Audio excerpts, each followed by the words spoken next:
Hola, buenas tardes, noches o días, depende de donde se encuentren. Bienvenidos a este nuevo programa Empathic Science, que intenta darle ese cariz más humano a la ciencia, a la investigación, a la tecnología y sobre todo en estos tiempos de pandemia que estamos viviendo, donde necesitamos analizar desde un punto de vista tanto crítico como humano las cosas que están pasando en la sociedad actual, en esta sociedad líquida, de modernidad líquida de la que vivimos, en la cual no nos damos un momento para analizar, para conversar de manera más profunda, gracias al ritmo que nos lleva la más media.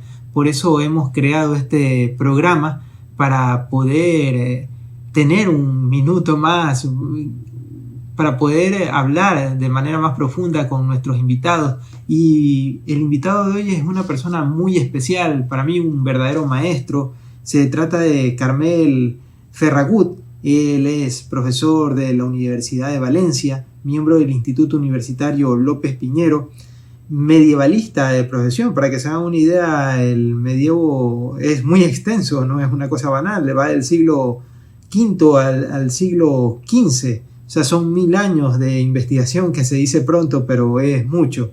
Y también es profesor del máster de Historia y Comunicación Científica interuniversitario de la Universidad de Alicante, de la Universidad de Valencia y la Universidad Miguel Hernández.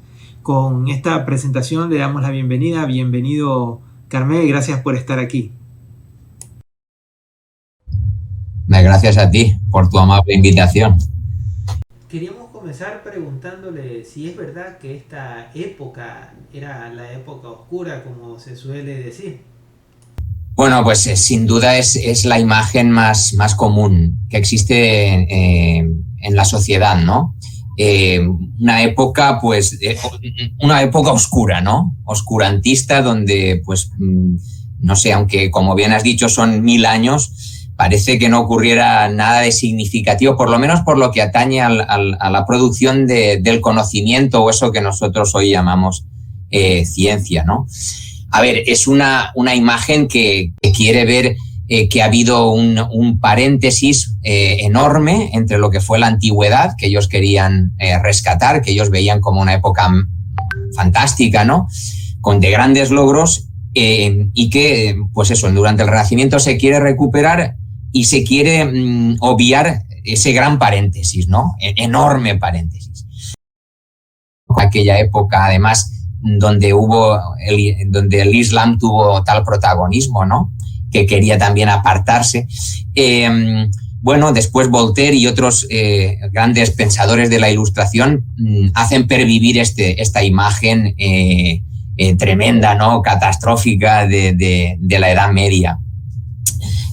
Sí que es cierto que ha habido un momento en el que, durante el romanticismo, sobre todo, se dio un bandazo, ¿no? Se dio la vuelta completamente a este discurso y la Edad Media se convirtió digamos, en el origen de todo lo que valía la pena en Occidente, ¿no? Claro, sobre todo la novela del siglo XIX, Walter Scott, bueno, todos esos personajes que han creado un imaginario que después se ha fijado con el cine del siglo XX, con Hollywood. Ese tal vez ha sido el principal avalador, no sé, o creador, generador de una imagen de la Edad Media que es la que en buena medida se ha quedado en la mente de muchas personas. Es cierto también que durante finales del siglo XIX y principios del XX, con el positivismo científico, se refuerza esa idea de que hay que borrar lo que sería la superstición, la religión, porque eso enturbia, digamos, eso complica lo que sería la construcción de un conocimiento científico, ¿no? O sea, con lo cual... Más o menos una especie de revolución. O sea, querían como esa revolución que dice, vamos a acabar con todo lo del pasado porque todo lo del pasado era malo. Efectivamente, sí, cuando en realidad...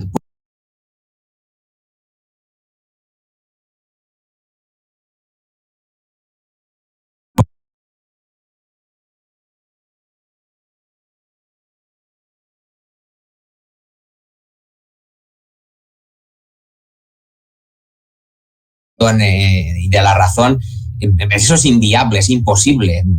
Hoy una cosa, la llamada revolución científica de la época moderna es algo que es impensable sin la aportación de la Edad Media. No sé, Galileo, Newton o Copérnico antes, son personajes que no se pueden entender, ellos y sus teorías y sus ideas.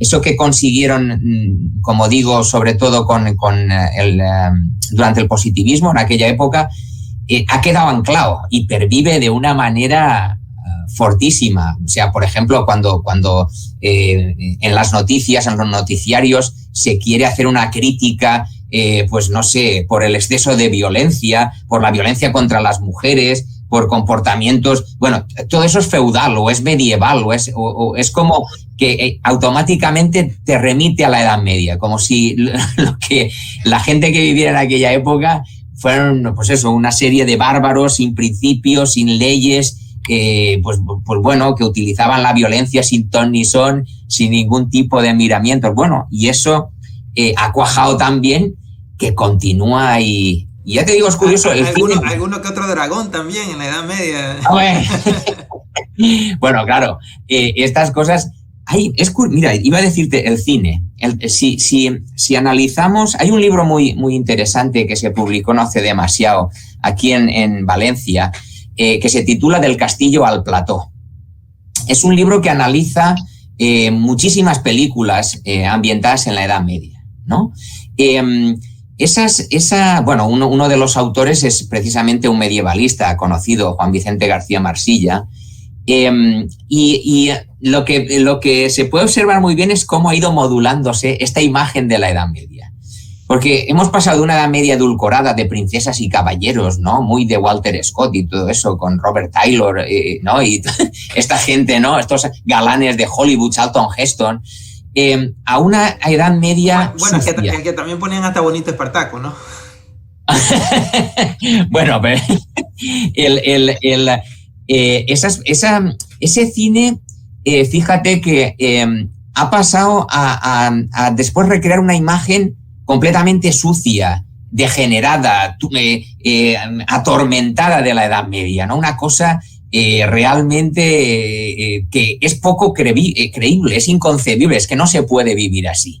No, nadie podría en su sano juicio. Pero bueno, es como la imaginación, ¿no?, desbordada a veces de estos directores, guionistas, que lo mezclan ahí y además durante 1000 años pueden, que es un periodo larguísimo, como has dicho, pueden convivir la peste negra con las cruzadas, con palacios del siglo XV, pues, cosas que no estuvieron nunca, que no convivieron nunca, la puedes ver en la misma película. O sea, con lo cual es una cosa, un galimatías allí, que la gente es lógico que no se aclare con... Por ejemplo, en la serie, una famosa serie que hay, Vikingos se llama, sí, que el personaje Ragnar Lornok, no sé bien pronunciarlo, pero bueno, me van a disculpar.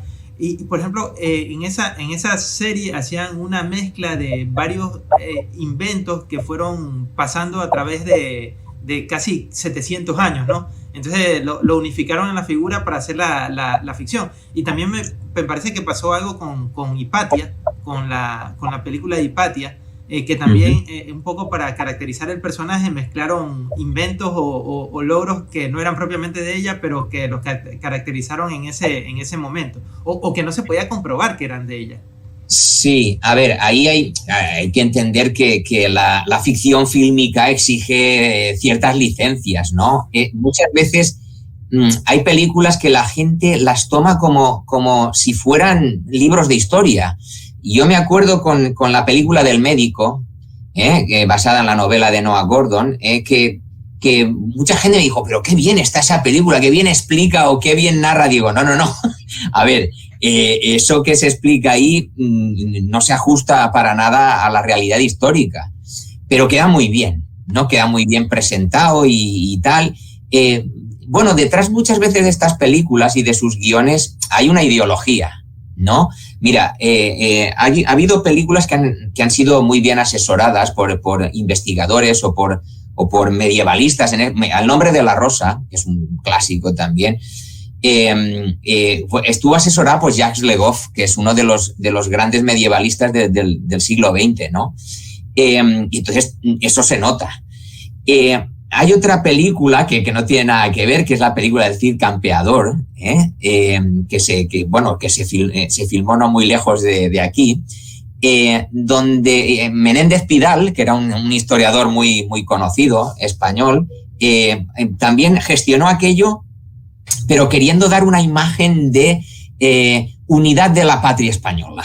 Es decir, es la idea aquella de la reconquista y es decir, cuando se mezcla la intencionalidad, ¿no?, detrás política, la legitimación, claro, ahí llegamos a un cortocircuito que las cosas pues no funcionan. Nos están intentando explicar cosas ambientadas en la Edad Media, pero que son del presente, en realidad. Claro, lo que se llaman los presentismos.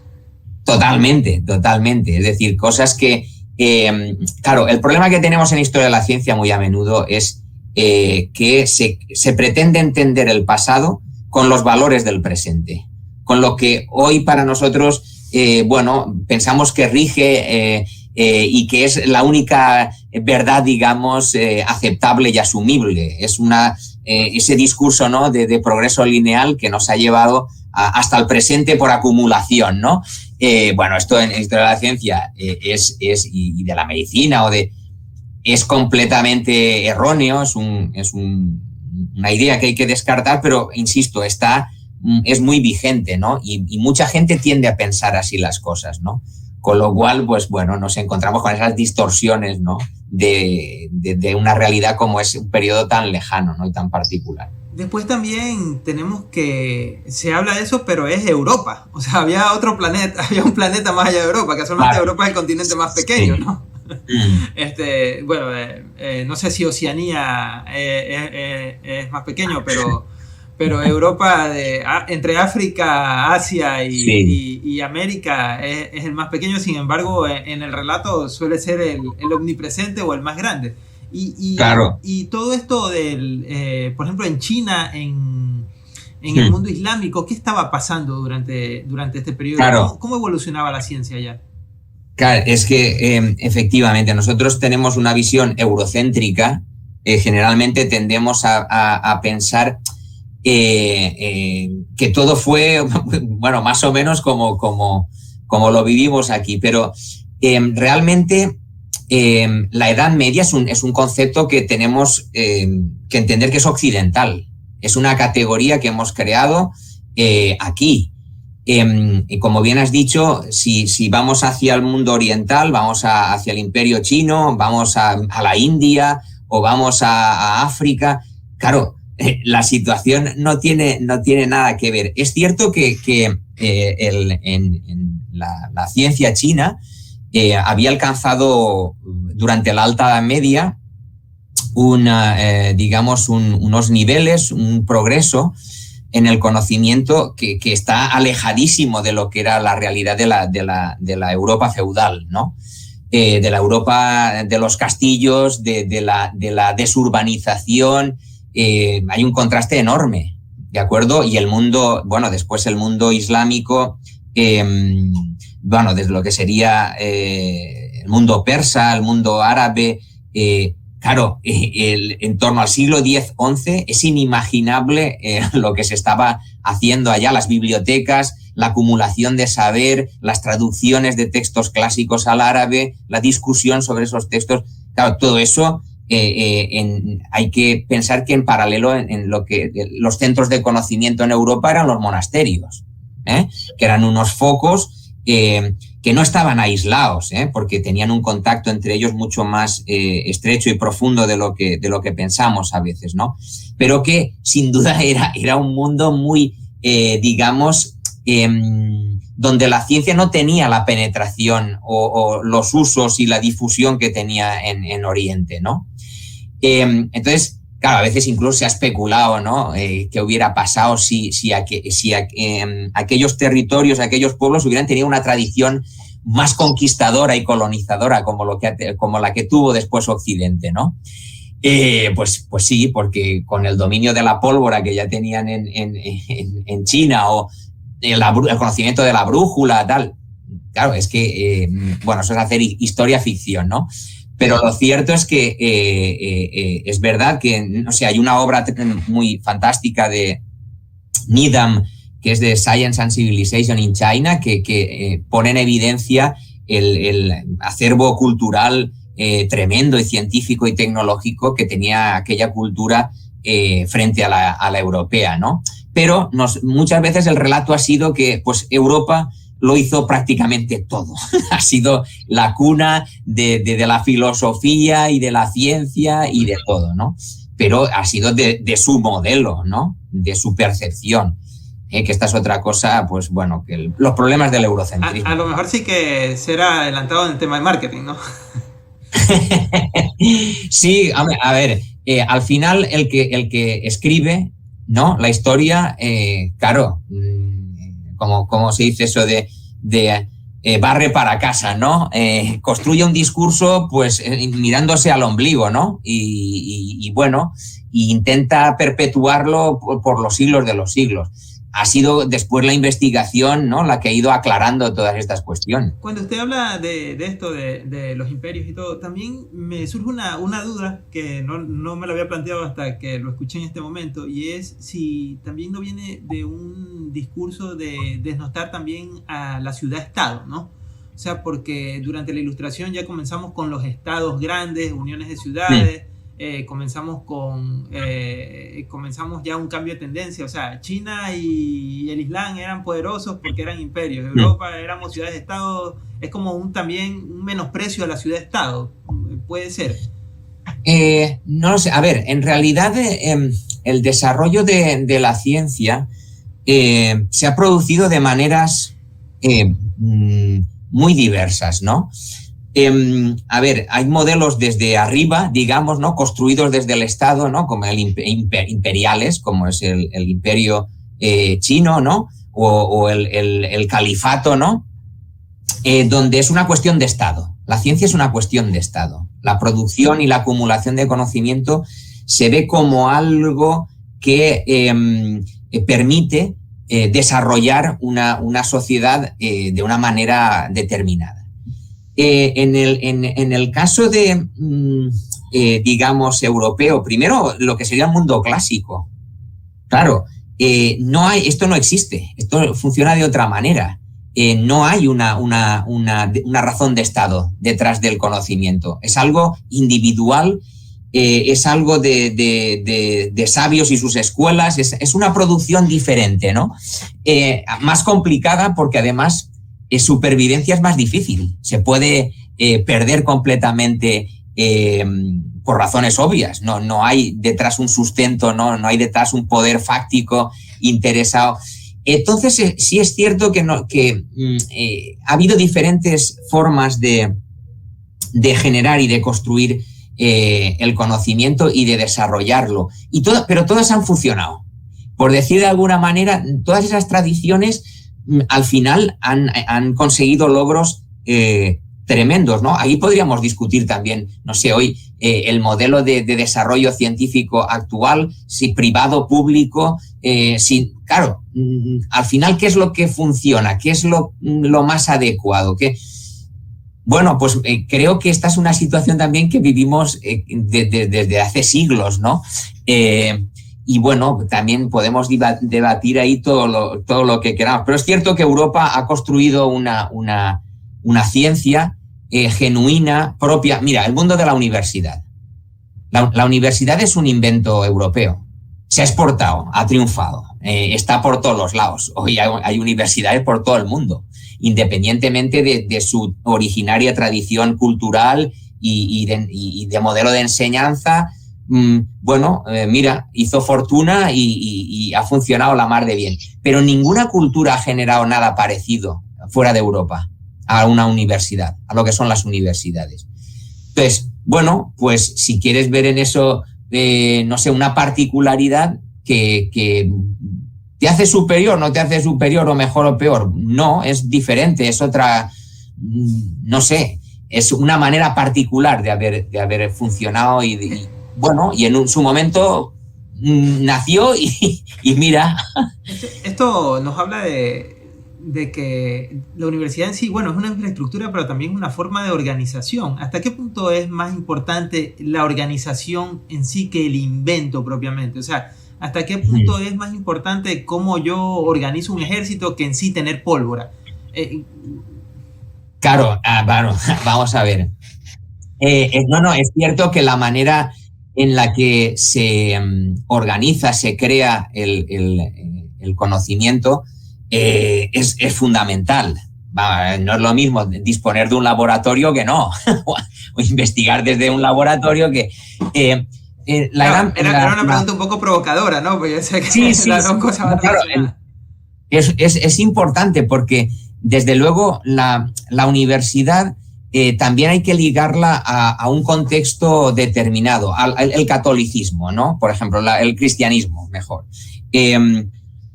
La manera en que se produce, se discute, bueno, lo que serían las artes liberales, lo que sería el escolasticismo, eso rige una particular manera de organizarse, que dices, ¿no?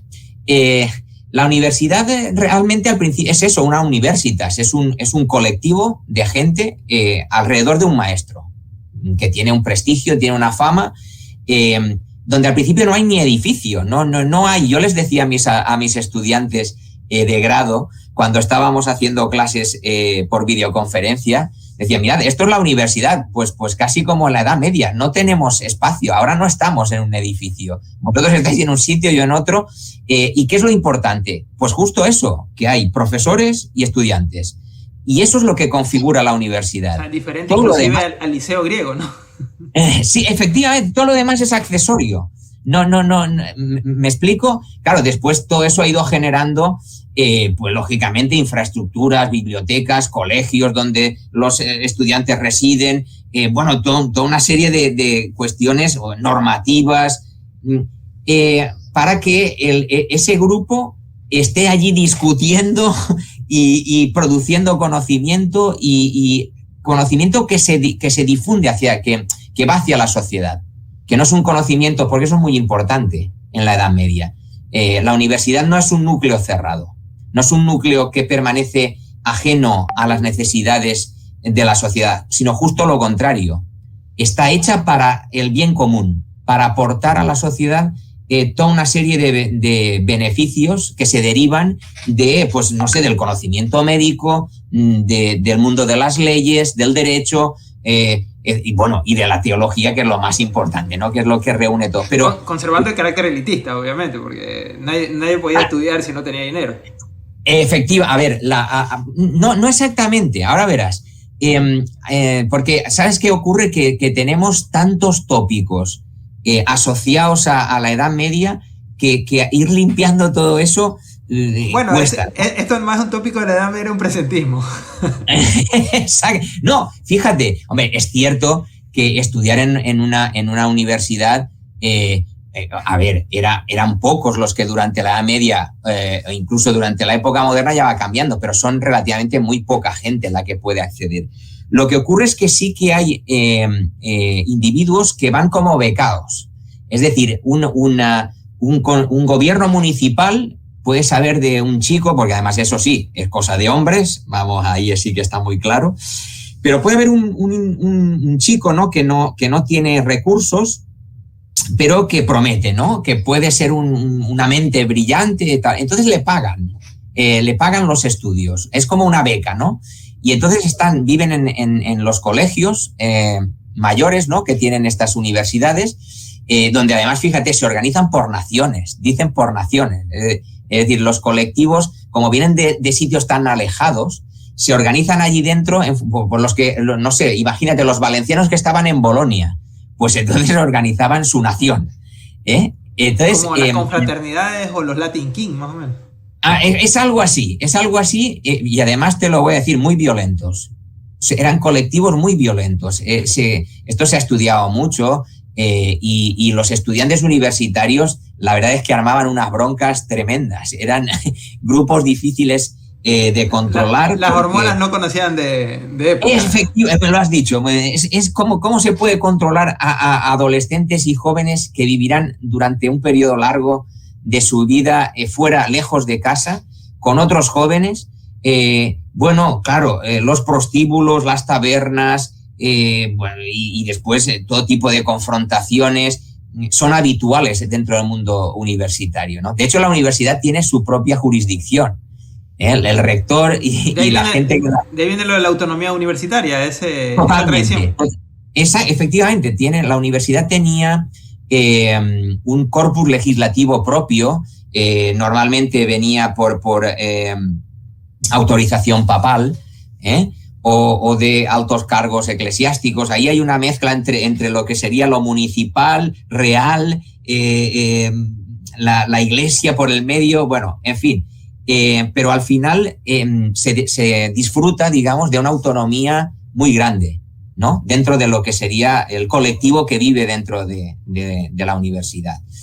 Y bueno, sí, digamos que es un invento muy particular que va evolucionando, ¿no? Lógicamente, se va haciendo más complicado, cada vez tiene más estudiantes, pero es que ha llegado un momento a finales de la Edad Media que no disponer de universidad es impensable. Una ciudad, no sé, con una cierta relevancia, no podía estar sin universidad, ¿no? Y entonces, bueno, se fueron diluyendo estas instituciones por toda Europa. Empezaron siendo pocas, pero aquello fue creciendo y después ya, claro, con la imprenta, ¿no? A mitad del siglo XV, etcétera, todo favorece, digamos, esta expansión del conocimiento y esta disgregación. Además, con aquello, el uso de la lengua, bueno, la cosa de utilizar una lengua franca, el latín, es una lengua común que permite que cualquier profesor pueda desplazarse, o cualquier estudiante, de una universidad a otra sin problemas. Hoy tenemos el inglés, que es un poco, pero en aquella época era mucho más, porque era la única lengua que se utilizaba dentro de la universidad, porque eso ya lo sabes, la vernacularización del conocimiento empezó muy pronto en Europa. Finales del siglo XIII ya se están traduciendo y escribiendo obras de carácter científico y tecnológico en lenguas romances, en castellano, italiano, portugués, neerlandés, inglés, catalán, en cualquiera de ellas. De hecho, no sé si la gran revolución protestante fue esto, ¿no? Fue uno de las bases de la revolución protestante, por lo menos así lo tenía entendido yo, que la traducción a lengua vernácula en este caso de la Biblia. De la Biblia, sí, bueno, o sea, es una de las exigencias de Lutero, ¿no? Poder acceder a la Biblia, ¿no? Y poder juzgarla, ¿no? Desde tu propia autonomía, ¿no? Sin filtros. Y claro, la Reforma Protestante abre un camino, aunque eso ya nos ha sacado de la Edad Media, pero abre un camino, digamos, que no había existido hasta ese momento en Europa. Y es interesante también porque la reforma protestante a veces se puede pensar que generaría una barrera, ¿no?, entre los pensadores del mundo católico, ¿no?, y el resto, ¿no? Y eso no fue en absoluto así, sino más bien al contrario. La relación entre pensadores y de todo tipo a lo largo de Europa es habitual. No hay confrontación, lo que hay es un diálogo y un compartir información permanente, ¿no? Lo que usted comenta me recuerda un poco, estaba leyendo el otro día a Kropotkin, que un poco hizo de historiador de la ciencia en 1900 y hablaba de las ciudades medievales en su libro de La ayuda mutua. Hablaba de las ciudades medievales como lugares donde había un intercambio cultural, donde había intercambio de conocimientos, o sea, inclusive hablaba de garantías sociales que decían que ninguna persona podía estar sin trabajar y debía estar sin trabajar y que y que los sajones ponían un tema que hoy en día ni siquiera lo estamos trabajando ya, que es que a uno le guste su trabajo. O sea, decía, una ley sajona que decía, a nosotros nos tiene que gustar nuestro trabajo para hacerlo, ¿no? O cosa que hoy en día ya es impensable. Sí. No, a ver, la verdad es que es una idea que ya he dicho, claro, hay que entenderla en su contexto, la idea del bien común, ¿eh? Hay una serie de pensadores, aquí en Valencia, por ejemplo, por el vínculo que tuvo, aunque es un fraile franciscano de Girona, que es Francesc Eiximenis. Eiximenis es un pensador que, entre otros, ¿no?, intenta explicar cómo tiene que ser la sociedad, cómo tiene que estar organizada, qué cosas son importantes y que se deben cuidar especialmente por parte de los gobernantes. Aquí él escribe una obra que se titula El régimen de la cosa pública, que está dedicado a las autoridades valencianas y que lo que pretende es establecer, ¿no?, esos valores, pero buscando el bien de todos, ¿no? Cada uno cumpliendo con su cometido. Y una de las cuestiones importantes es que nadie debe estar ocioso. Todo el mundo tiene que estar ocupado, ¿no? Entonces, y bueno, cada uno en función de sus posibilidades. Dice, bueno, si hay alguno que está mutilado porque le han cortado el pie por lo que sea, pues hombre, con las manos puede trabajar, puede hacer otras cosas. Y si es ciego, pues todavía tiene las manos y puede... bueno, es interesante porque, claro, la ociosidad es mala, ¿no? Por decir de alguna manera. De hecho, le cuento que nosotros en Latinoamérica tenemos a los incas, que antes de la llegada de los españoles, se puede decir que una especie de constitución tenían ellos, era basada en 3 principios. Era no robar, no mentir y no ser vago. Sí, no, esa es una cuestión, lo de mendicar por sí, ¿no? Porque llega un momento en que los pobres ya no son tan buenos como eran al principio. Quiero decir, existe la sospecha cada vez mayor de que hay gente de que se aprovecha de esta condición para no trabajar, ¿no? O para gandulear o para hacer cosas que no son adecuadas. Cosa que es un debate muy actual. El bonito que dice la ayudita, el bono, que siempre menosprecia, sobre todo venido desde grupos de derecha. Exacto. Eso persiste desde finales de la Edad Media. Empieza a haber esa categorización, pero además con categorías extremadamente alambicadas, ¿no? Del tipo de pobre, ¿no? O de las artimañas que utilizan para llamar la atención de las personas, para conseguir limosnas, Entonces, bueno, ante esa sospecha se va generando toda una serie de instituciones sociales que buscan dar solución de alguna manera a toda esta problemática. Bueno, el mundo de la pobreza... Claro, es que la idea de pobre en aquella época es muy amplia, no es como ahora. Una persona que ha enfermado y que, por ejemplo, no puede trabajar por una incapacidad temporal, eso es un pobre, ¿vale? Entonces, ese pobre tiene que recibir una ayuda, una asistencia, porque lo que sí está claro es que dentro de ese entorno cristiano nadie puede quedar desamparado, ¿no? Entonces, efectivamente, sí que durante la Edad Media hay una sensibilidad hacia una gran cantidad de necesidades sociales a las que intentaban hacer frente pues con los recursos que había, porque tampoco no vamos a ponernos. Si hoy hay marginalidad, hay muchísimos problemas y necesidades que no están cubiertas, pues imaginemos hace 500 años, tampoco. De ahí un poco era una de las preguntas que le tenía, ¿no? Era en estos tiempos que ya hemos entrado prácticamente, en estos tiempos, ¿cómo era el cuidado? Porque da la impresión que era, bueno, te enfermabas y te dejaban a la buena de Dios. ¿Cómo se desarrollaba una pandemia? Por ejemplo, yo creo que mucha gente se pregunta, ¿no? ¿Cómo se desarrollaba una pandemia? Uno de los grandes referentes del COVID ahora ha sido la peste negra. Sí. Inclusive hasta en el tema del desgobierno, ¿no? Cuando llegaba la peste, a un lado desaparecían las autoridades, que fue la impresión que dio. Le digo, sobre todo en los países del tercer mundo, esa sensación sigue, ¿no? Que los gobiernos desaparecieron cuando llegó el COVID, ¿no? Y con una tasa de mortalidad que no le llega ni a los talones a lo que es la peste negra. Que va, sí, claro, eso es lo primero. Cuando intentamos, porque a veces nos lo preguntan, oye, ¿se puede establecer una comparación entre la peste, ¿no? Y las epidemias de peste y la situación actual? Vamos a ver, para que nos hagamos una idea, ahora en España, ayer creo que fueron muertes acumuladas 166 desde el fin de semana, una cosa así, ¿no? Claro, 166, eso duele, ¿no? Es una cosa dramática. Pero es que en los momentos álgidos de una epidemia de peste, podían morir esa cantidad en una ciudad sola. Es decir, estamos hablando de cantidades de muertos que no es inimaginable hoy. Si eso ocurriera ahora mismo, le diríamos el fin de la civilización. Claro, estaríamos pensando que esto se acaba, ¿no? Que es lo que ellos pensaban también, de hecho.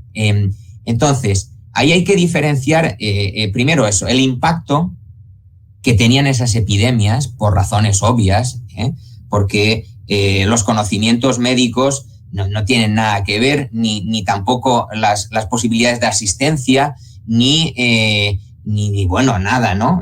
Los ambientes, los entornos, los hospitales, nada tiene que ver con la realidad presente. Entonces, partiendo de eso, es cierto que hay muchas cuestiones que podrían hacernos reflexionar. Mira, lo primero de todo, eso del abandono, ¿no? De decir, bueno, cada uno se va, el que puede se va lo más lejos posible. Porque Campi no hay manera creo que hay una expresión. Campi que pugui, sí. No hay otra manera de hacer frente a la peste. A ver, en teoría. Entonces, claro, si se van los gobernantes, si se van los médicos, si se van los notarios, si se van o se mueren, porque esa es otra, y si los que se quedan se mueren, tenemos ciudades sin gobernantes. Inclusive una función tan desnostada como es el cobrador de impuestos, ¿no? Claro, no, esta es otra. Los impuestos se hunden, porque ¿a quién le cobras? ¿Y qué le cobras? Entonces, los recursos municipales y del Estado se quedan totalmente, bueno, eso está parado y cuesta mucho tiempo rehacerse, ¿no? Es una cosa común, los reyes tienen que ir perdonando cargas impositivas y esperar que toda se reflote la economía. Claro, los campos dejan de cultivarse, la artesanía se paraliza, la circulación de personas y mercancías se detiene, como ahora. Entonces la economía se detiene, es decir, es un colapso total, ¿no? Recuperarse de eso es tremendo, es muy complicado. Entonces,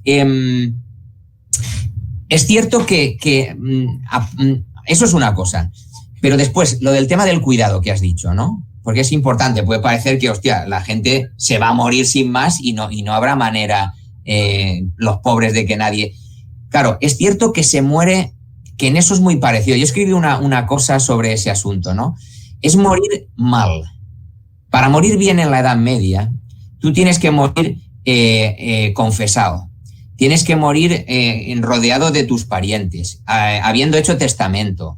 Si todo eso no está ordenado, es un desastre, porque no dejas ordenada ni tu vida, digamos, la otra vida, ¿no? Donde sea que vayas a parar. No, claro, o sea, ahora nos parece banal, pero una coma mal en una herencia podía hacer que se peleen durante 10 generaciones los herederos. Claro. Y sangre, o sea, que tú has tenido hijos para que se maten tus nietos.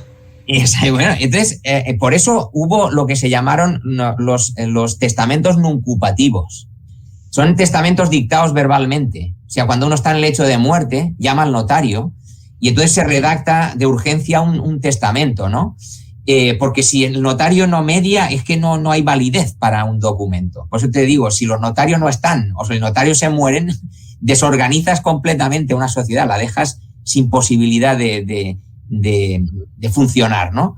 Entonces, pero sí sabemos que en muchos casos, yo me acuerdo de testamentos en los que firman como testigos barberos y cirujanos o médicos, es decir, están presentes. Algunos se marchaban, pero otros se quedaban. Incluso hubo personajes que se hicieron de alguna manera famosos porque permanecieron, se jugaron la vida. Hay un caso muy, muy interesante de un esclavo que en Menorca, ¿no?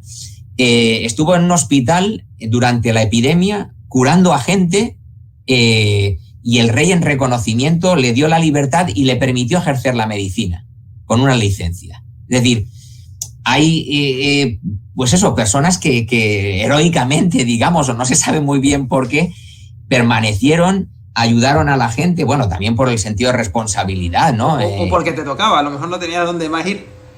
Sí, esa es otra. Dice, si no tienes otra residencia, sino ¿dónde te vas, no?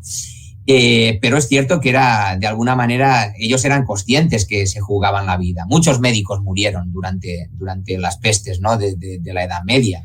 Algunos incluso famosos porque escribieron tratados contra la peste y murieron durante la peste. Y eran tratados bastante precisos, se podría decir. O sea, daban una serie de síntomas con los que te podías guiar. O sea, no es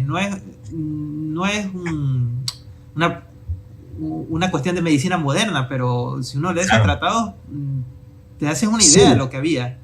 Mira, durante la primera gran epidemia, la de 1348, pero también en las sucesivas, se fueron escribiendo lo que se llamaban regímenes de peste, ¿no? Que son, digamos, reglas para vivir adecuadamente, para mantener tu cuerpo, digamos, en el estado adecuado para hacer frente a la epidemia, ¿no? Curarte en salud, ¿no? Algo así. Y después también, claro, previamente dan una especie de explicación del origen de la peste, por qué se produce la peste. Ahora te digo 4 cosas sobre eso porque creo que tiene su interés. Y también qué tipo de remedios se podían aplicar, ¿no? Si enfermabas. Entonces, lo primero es que hay una racionalización del fenómeno. Claro, la peste de aquella gente no es la peste bubónica del laboratorio que se descubrió, la de Yersinia pestis, ¿no? Del siglo XIX. Es otra peste, es un conjunto de enfermedades. De hecho, en ese tiempo todo se le decía la peste. Desde los romanos ya había la peste Antonia, la peste negra, la peste... Porque era como decir, la gran enfermedad era la peste, ¿no? Exacto, pero es que la peste, ¿qué es la peste? Realmente la conceptualización que ellos hacen de esa enfermedad puede recordarnos a la peste bubónica, por ejemplo, ¿no? Cuando hay ganglios inflamados, bubones que se abren y tal. Pero ellos mismos son conscientes de que a veces esa enfermedad se confunde o son enfermedades con sintomatologías diferentes. Es decir, con el tiempo se ha ido viendo que detrás de ese término peste o pestilencia hay otras realidades nosológicas que no se corresponden exactamente con lo que nosotros hoy llamamos peste. Pero inclusive esos tratados, disculpe que le interrumpa, no podríamos desnostarlo cuando hasta ahora mismo va uno a hacerse la prueba del COVID y tienes 80.000 síntomas que pueden ser, que no pueden ser. Hace poco hice el curso de rastreador de COVID y me quedé, bueno, es que aquí lo único que puedes saber efectivamente es con la PCR. O sea, el resto te puede guiar para que te vayas a hacer para no hacer una PCR por gusto. Sí, mira, una de las cosas que deberíamos tener muy presente por lo que estás diciendo es que debemos estar acostumbrados a la incertidumbre. Y en la ciencia sería algo así como, y la medicina, como una herramienta que ayuda a reducir la incertidumbre, pero no da certezas de nada. Es decir, es una manera de aproximarse a una realidad. Y eso es lo que mucha gente no ha comprendido porque ha tomado la ciencia como una nueva religión. O sea, para Exacto. muchos ilustrados lo es. Sí, bueno, el cientificismo, ¿no? Es una manera de entender, bueno, en la línea del positivismo que te decía antes, ¿no? De pensar que la ciencia es la única manera de acercarse al conocimiento, de producir conocimiento. Cuando en realidad lo que estamos acostumbrados a lo largo del tiempo es a convivir diferentes formas de entender, de pensar, de interrogarse sobre la realidad, que interactúan, discuten y, bueno, y viven, ¿no? Pero la ciencia es una construcción social como cualquier otra de las herramientas que disponemos, con sus grandes ventajas, pero también con sus limitaciones, ¿no? Y mientras eso no se acepte, pues vivimos en ese desengaño, ¿no? De decir, pero ¿cómo es posible que la ciencia no tenga respuesta para todo esto, ¿no? Que nos está ocurriendo. ¿Por qué no tenemos soluciones y además rápido ya para todo eso? Pues que la ciencia no va así. ¿Por qué no se sacó una vacuna a los 4 días de...? Pero si esto ya, la situación en la que estamos ahora mismo, de vacunas y de... es una cosa que te deja perplejo. Bueno, con las prevenciones que debemos tener, pero lo que se ha conseguido en tan poco tiempo, esto es inaudito, ¿no? Es una histórico, cosa... claro. O sea, lo poco que se ha conseguido, lo que se ha conseguido es histórico. Claro, pero debemos ser conscientes de que las cosas no son así, nos la estamos jugando en alguna... La información que tenemos es limitada sobre el funcionamiento de estas vacunas, muy limitada. Y es la situación de extrema gravedad la que ha llevado a sacar al mercado todos esos productos rápidamente, ¿no? Porque, vamos, había que valorar, ¿no? Pero, insisto, esto requiere mucho más tiempo de ensayos clínicos, de discusiones, Justo así, pero bueno, se estaba hablando de la paralización de un lote de vacunas que estaba llegando a España por trombos. Entonces, claro, esto es uno de los precios, pero en la época medieval también vivían con esa incertidumbre. Sí, mira, una de las cosas que preocupaba mucho ya en esa época es realmente la eficacia de los medicamentos, ahora que lo estás diciendo, es decir, claro, no existían los ensayos clínicos, pero sí existía la certeza de que los cuerpos reaccionan, porque además la medicina galenista de la época es individualista, digamos, está pensada para tu cuerpo, para tus características, ¿no? Para tu complexión, diríamos. Con lo cual, el médico debe conocerte y debe actuar sobre tu cuerpo a partir de eso, ¿no? De tus necesidades particulares. Claro, la enfermedad después evolucionó hacia otra cosa, es digamos, una repetición de síntomas y de signos que se podían medir, pero en la Edad Media no es así. Pero sí es cierto que ellos tienen la consciencia de, bueno, ¿y este medicamento vale para cualquiera? ¿Vale para un hombre, para una mujer, para un niño, para un adulto? Y entonces hay pruebas, digamos, experimentos, vamos a decir así entre comillas, para verificar todo eso. Es decir, no es una cosa que les fuera ajena, ¿vale? Sino que es una preocupación real, por ejemplo, en el contexto de la Facultad de Medicina de Montpellier, que era la más importante del momento, ¿no? Durante mucho tiempo, en la Edad Media. Eso es un debate bastante serio, ¿no? Y por eso te digo que claro, la incertidumbre, vamos a ver, lo primero ten en cuenta que en la Edad Media hay unas causas primeras y unas causas segundas. La causa primera es Dios. Si Dios quiere que esto ocurra, ya podemos darle vueltas, ¿no? Cosa que no ha cambiado demasiado al día de hoy. Bueno, según para quién, pues todavía está presente eso. Pero después hay una dinámica de diferentes causas que tienen que ver con esa creencia que existe del vínculo entre el macrocosmos, ¿no? Y el microcosmos. Es decir, todo lo que nos envuelve nos afecta de alguna manera a nuestro cuerpo microcosmos. Con lo cual, hay unas causas que pueden ser muy globales, muy desde la contaminación del aire a las emanaciones telúricas que emergen del suelo. Criterios antiguos de medio ambiente, se podría decir. Total, es que es muy ambientalista la medicina hipocrático-galénica, ¿vale? Es decir, todo lo que tú hagas, cómo te relaciones con tu entorno, eso te va a mantener en salud o te va a hacer enfermar.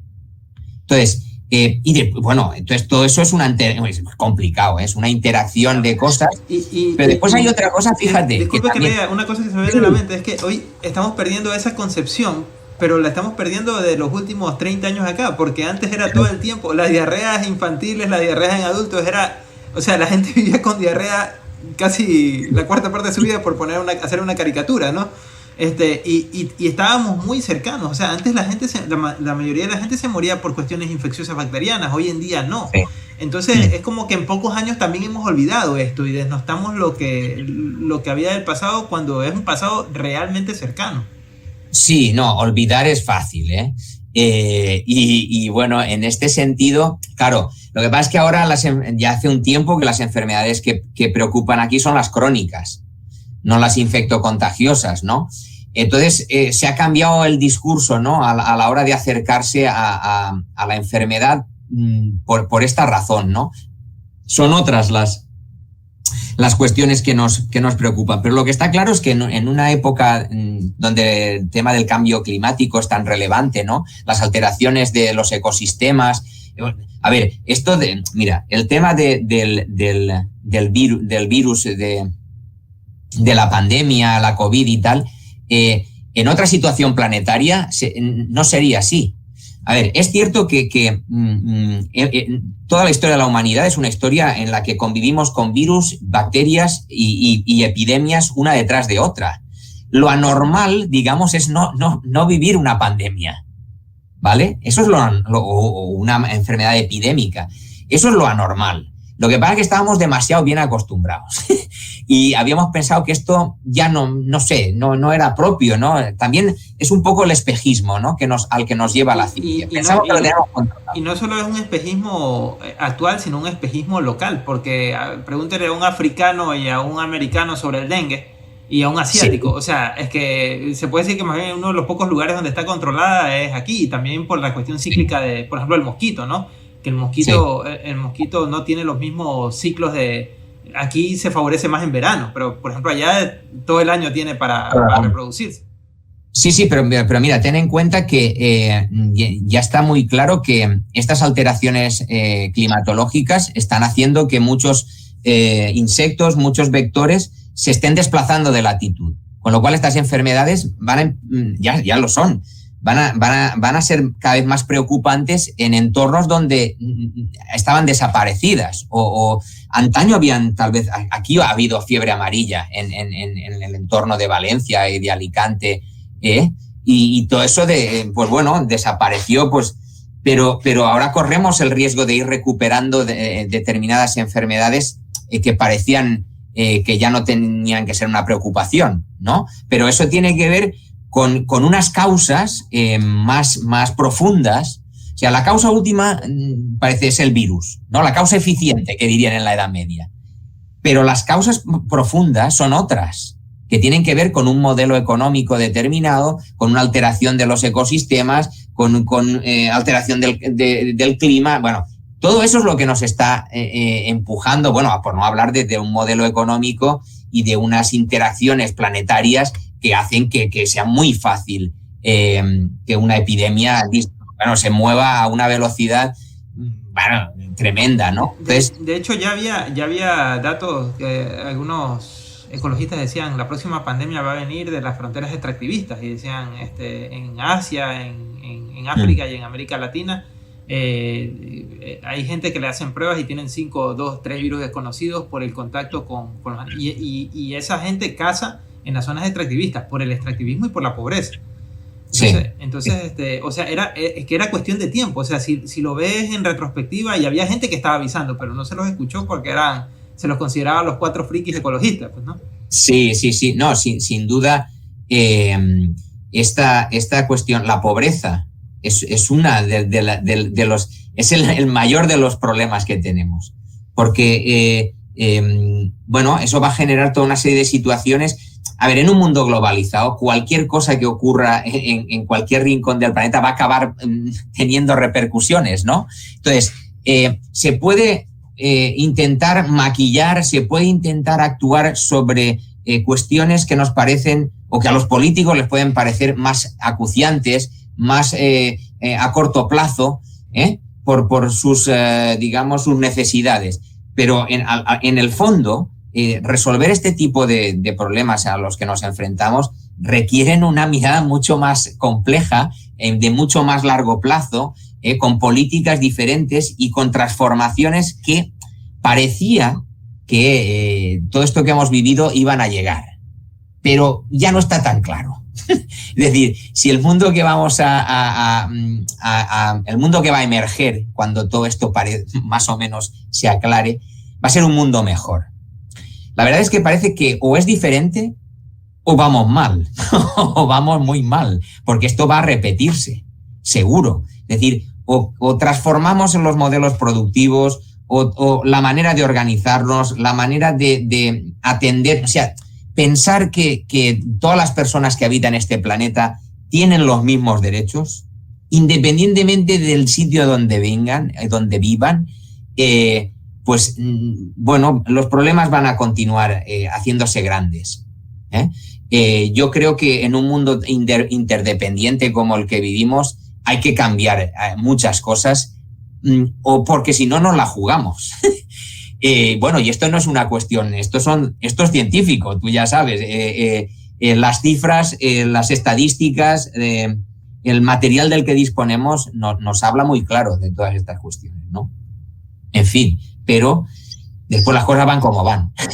Sobre la peste negra nos estaba comentando algo muy interesante. Sí, mira, te voy a decir, mira, en 2012, si no recuerdo mal, se pudo conocer el genoma completo de esta Yersinia pestis a partir de un cadáver que se sacó de ADN antiguo de un cadáver procedente de un cementerio de Londres, ¿de acuerdo? Desde ese momento no han cesado trabajos de biología molecular a partir de ADN antiguo que han mapeado, digamos, toda la difusión de la peste negra durante la Edad Media. Por dónde empezó, por dónde discurrió, y además se han atrevido incluso a decir que fue un fenómeno ya pandémico global. Desde Asia, África, todo el continente europeo, es decir, la afectación que hubo fue mucho mayor de la que... América no, porque estaba la barrera del océano. Estaba ya separada, ¿no? Pero todo lo que es el bloque que tenía un contacto, porque claro, el contacto con el norte de África era muy intenso en aquella época. Hay unas relaciones muy, muy importantes entre el Magreb y el mundo occidental europeo, ¿no? Esa frontera la hemos puesto ahora. O sea, de hecho, España, sí. España es país europeo, no, España es un país africano y europeo. Africano. O sea, eso nunca se dice. Bueno, ¿no? Da como la corona miedo. de África empieza en los Pirineos. La corona de Aragón tuvo y eso se ha estudiado mucho, tuvo unas relaciones muy intensas con el mundo africano. Y desgraciadamente también muchos esclavos africanos. Aquí, Valencia, donde yo vivo, había muchos esclavos negros en el siglo XV, procedentes de África.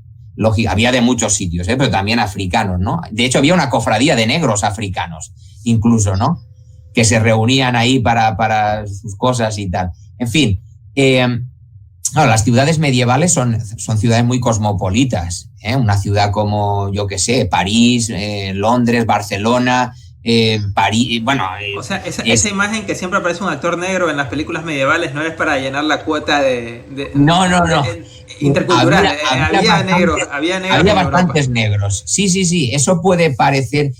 uno tiene la sensación de que pasearse por una calle por las calles de una ciudad mediterránea, ¿no?, de la Edad Media, es como estar en una especie de Nueva York cosmopolita, donde hay, claro, gente que procede de cualquier rincón, ¿no? Comerciantes que tienen sus sociedades, porque había sociedades mercantiles por toda Europa, ¿no? Y después el tráfico de esclavos era intensísimo. Eso es una cosa también que se desconoce bastante en la Edad Media. El tráfico de esclavos es espectacular. Hay un mercado muy fuerte y cualquier artesano podía tener en su taller un par de esclavos. Eso es una cosa normal. De hecho, esta versión de Colón Catalán, no sé si la has escuchado, que fue famosa en los años 2000, que no sé lo acertado o desacertado que será, pero también te hablaba de eso, te decía, es que ellos se basaban diciendo, es que los mediterráneos éramos los que controlábamos el mar. Entonces, cuando tú necesitaste hacer un viaje largo, tenías que contar con un mediterráneo, o sea, independientemente si era catalán, si era italiano, si era... Sí, a ver, durante mucho tiempo el Mediterráneo es el eje central, ¿no?, que vertebra los intercambios y, bueno, de todo tipo. Hasta que no lleguemos a finales del 15, bueno, por las razones Imperio Turco Otomano, etcétera, que empiezan a haber un traslado hacia el norte, ¿no?, hacia el Mar del Norte y el Atlántico. Claro, el Mediterráneo el mar Mediterráneo es un mar convulso, es un mar complicado, lleno de piratas y bueno, aquello debía ser una cosa no, a veces da la sensación que el Mediterráneo, pues no sé, como una gran piscina, ¿no? Y si vas a ciertos relatos llenos de kraken y de orificios que chupan el agua y no van a ningún lado. Oye, pero, sí, a ver. Nos estabas comentando el tema de la distribución de la peste negra, que lo saqué del tema. Y decía que ya se estaba mapeando, pero la pregunta sí, te decía, desde el punto de vista, hay de muchos equipos de investigación que estaban, claro, la cuestión es, Dimitri, ¿qué validez tiene este tipo de aproximaciones para entender a una sociedad como la medieval? Es complicado porque si lo que decíamos antes, conceptualizar la peste en el siglo XIV, en el siglo XV, es una cosa que no tiene nada que ver con la idea que nosotros tenemos hoy de lo que es una enfermedad y cómo construimos la imagen que tenemos sobre ella. Entonces, en una época en que lo que existe es el humoralismo, ¿no?, la teoría de los humores, y que todo se tiene que leer en esa clave, ¿no? Y desde esa postura ambientalista que estábamos diciendo, ¿no?, por llamarla en términos que nos entendamos hoy. Claro, hablar de pulgas que infectan, hablar de vectores, de infecciones, eso para una persona de aquella, para un médico de aquella época no significa nada, no existe, no tiene ningún sentido. Con lo cual... Y para un físico actual un vector es otra cosa también.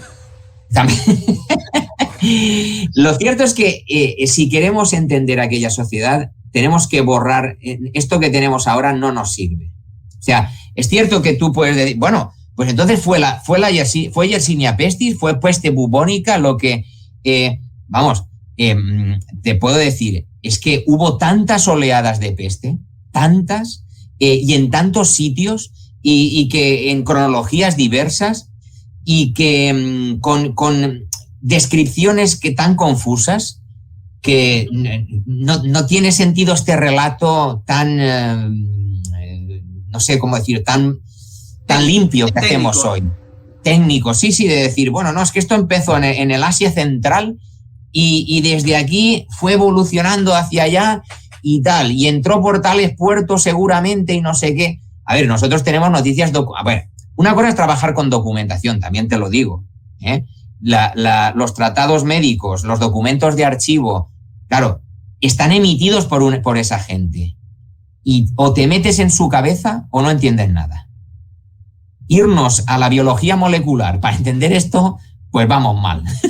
No, porque esto es como se suele decir, inconmensurable. Son dos realidades que no pueden dialogar, no tienen nada que ver, ¿vale? Entonces, para entender lo que ellos llamaban pestilencia, tenemos que meternos en su relato, en en su manera de interpretar, de explicar las cosas, y entonces podremos analizar bien. Otra cosa es que, bueno, desde el punto de vista de la epidemiología, o de estudios epidemiológicos, e incluso para analizar cómo se han comportado estas epidemias en el tiempo, demografía histórica, no sé qué, este tipo de aproximación sea válida. Porque si no, vamos a lo que has mencionado ya varias veces, el presentismo. Si yo intento hacer diagnósticos retrospectivos, la voy a pifiar fácilmente. Y esto se hace muchas veces con demasiada alegría. Hay relatos, sobre todo entre aficionados, y a veces no tan aficionados, que pretenden explicar las cosas y dices, no, eso no se puede explicar de esa manera, ¿no? Porque te estás yendo, pues eso, lo que decía, cogiendo lo que sabes hoy y trasladándote hace 5 siglos. Pero le damos una explicación, aunque sea incompleta. Había gente que decía, al cerebro le cuesta más una información incompleta que una información falsa. Al final nosotros tenemos que llenar los huecos, ¿no? Para poder hacernos una idea de lo que está pasando, y eso nos conforta. Pero si seguimos en la duda, es como una angustia muy fuerte que el humano no se la puede permitir, y la más media no se la puede terminar. Es que este es el tema, claro. Nos cuesta mucho estar ahí con el no tener la certeza de todo, ¿no? El no saber el por qué y el no sé qué. Pero eso también es a lo que nos ha llevado este poder de la ciencia, ¿no? Es que parece que todo tiene que tener una respuesta clara, no sé, que todo se pueda medir y calcular. Es que no es... Desgraciadamente no podemos hacer eso siempre, ¿no? Hoy continúa habiendo tantísima incertidumbre pero es que es así. Entonces hay que asumirlo y ya está. Hay muchas cosas del pasado que no habrá manera nunca de poder entresacar, ¿no? De poder ver con claridad, ¿no? Nos van a quedar las dudas. Pero nos acercaremos lo más que podremos, ¿no? Discutiremos. Y una gran aproximación es esta que usted decía, ponerse en la cabeza de ellos. Al final de lo que va esta serie de entrevistas de Empathic Science, ¿no? Sí, totalmente. Science. Entonces, al final también, o sea, ya uno no solo tiene que poner en la cabeza del otro, sí, sino que, mire, tenemos que tener la capacidad de ponernos en la cabeza de que murió hace 500.000 años. Mira, te puedo recomendar un libro que estoy leyendo porque me parece fascinante. Se titula The Light Ages, precisamente como provocación. No The Dark, sino The Light Ages. Es un libro de un joven, creo, historiador de la ciencia que trabaja en Cambridge, que ha escrito un libro fantástico, está muy bien escrito, no tiene traducción que yo sepa todavía en inglés, y hace una narración, intenta, a partir del descubrimiento de un ecuatorio, que es un instrumento astronómico que servía para posicionar astros, ¿no? Hace un relato a partir de uno en concreto y de su autor sobre, digamos, qué conocimientos tenía un monje de la Edad Media, un monje del siglo XIV, conocimientos de carácter científico, astronómico, astrológico, médico, matemático, y es fascinante porque, claro, es muy rompedor también en este relato que estamos haciendo de esta Edad Media portentosa, ¿no? Muy, muy alejada de lo que la gente tiene en la cabeza. Y entonces mezcla, es todo ciencia, porque incluso habla de los relojes. Claro, poca gente sabe que el reloj mecánico es un invento del siglo XIV. Un invento que nace también en los monasterios para marcar las horas de las oraciones. Que esa es otra. ¿Por qué se genera el conocimiento? Pues cada época tiene unas necesidades y crea por unas razones, que le incumben y que empujan, ¿no? Que mueven. Entonces, el reloj que empieza siendo una cosa así muy de un uso restringido, rápidamente se difunde por todas las ciudades. No tener un reloj es como que no, es imposible, ¿no? Es como disponer de la tecnología punta, es como ahora. Es un síntoma de prestigio, para una ciudad, que llegaras a una ciudad y que en la torre tuvieran un reloj, eso, hombre, era una elegante, moderno, ¿no? Pero es que además marca la ciudad horas. Del futuro era en ese momento. Claro, pero además una ciudad dinámica, donde el tiempo cuenta, porque la actividad es frenética, porque los mercaderes no paran, y entonces hay que ritmar, ¿no? Entonces, es fascinante cómo va introduciéndote el astrolabio, ¿no?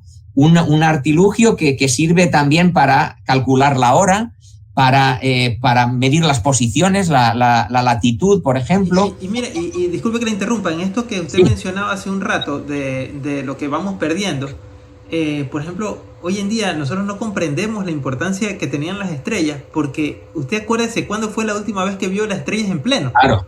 O sea, los que vivimos en los grandes núcleos urbanos es que podemos pasar imposible. 5 años, o sea, yo tuve que irme al campo, allá al Amazonas, al pre-Amazonas, para poder ver las estrellas de nuevo. El cielo, sí. Sí, mira, yo hace Pero unos años... eso era una realidad diaria de ellos, porque en la ciudad más grande veían las estrellas. Claro, desde cualquier sitio, mira, dice, desde su celda, el fraile, el monje, podía mirar a través de la rendija de la ventana y ver un cielo espectacular, ¿no? Un cielo que le permitía guiarse. Que ya era un gran entretenimiento, le permitía ubicarse, ¿no? Claro, sí, le permitía, con los conocimientos que tenían, pues por ejemplo eso, determinar, es la hora de empezar laudes, ¿no? Venga, hay que despertar a todo el mundo e irse para allá. Entonces, tenían toda una serie de herramientas que les permitían al fin y al cabo lo que más les interesaba, que era entender la obra de Dios, ¿no? Es decir, al final el objetivo suyo, como fue durante toda la revolución científica, también para Newton, es decir, conociendo la naturaleza y sus secretos, conocemos a Dios. Y este es nuestro objetivo último, ¿no? Poder descifrar de la manera más precisa todos estos detalles. Entonces, yo creo que este libro abre una ventana prodigiosa. En la línea de Santo Tomás, ¿no? Santo Tomás de Aquino. Claro. Santo Tomás, como muchos otros teólogos, bueno, Santo Tomás es el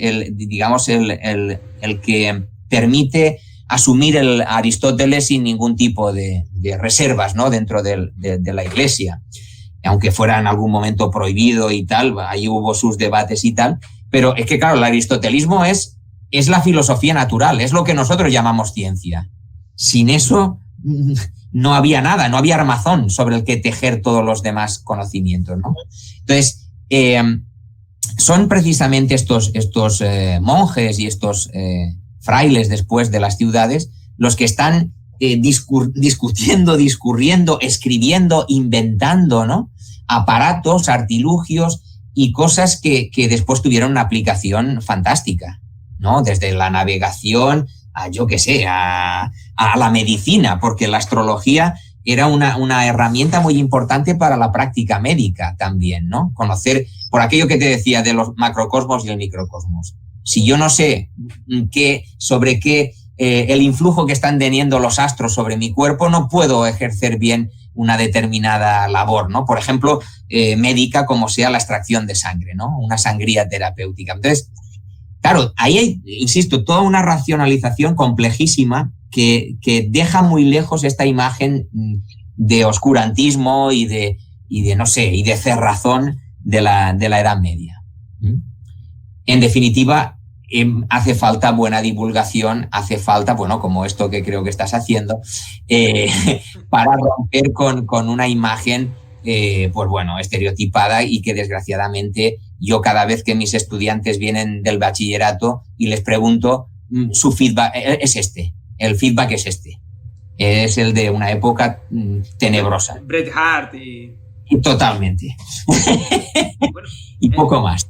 Como ya estamos llegando a la hora y 13 minutos de entrevista, lo podríamos dejar así. Nos hemos quedado con ganas de hablar muchas más cosas, pero a lo mejor podemos hacer un segundo capítulo cuando Carmel esté dispuesto y entre sus ocupaciones le vamos dando las gracias por haber venido, por haber dedicado todo este tiempo a hablar con nosotros y a la difusión un poco también popular, ¿no? Porque este programa es un poco para emitir, ojalá lo pillen los del mundo académico, pero es para emitir fuera del mundo académico también. Entonces, le agradezco infinitamente haber estado con nosotros. Y no sé si quería hacer alguna reflexión final antes de concluir.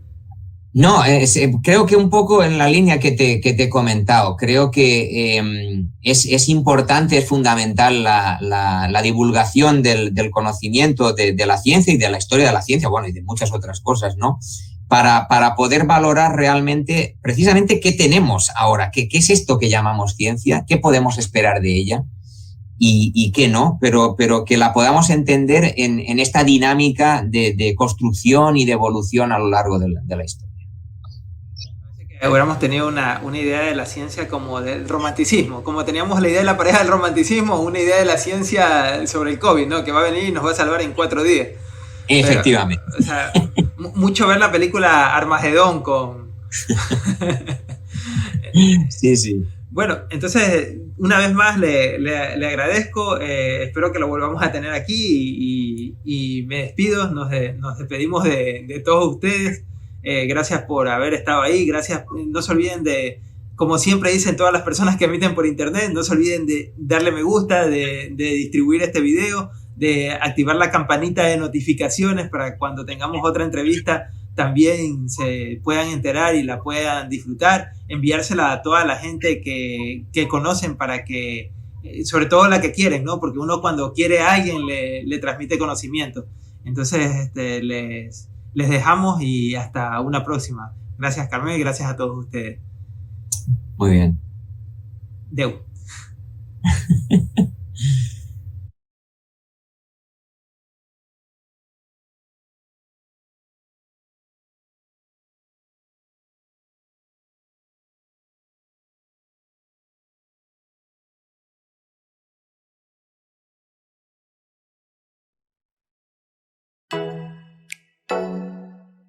Oh.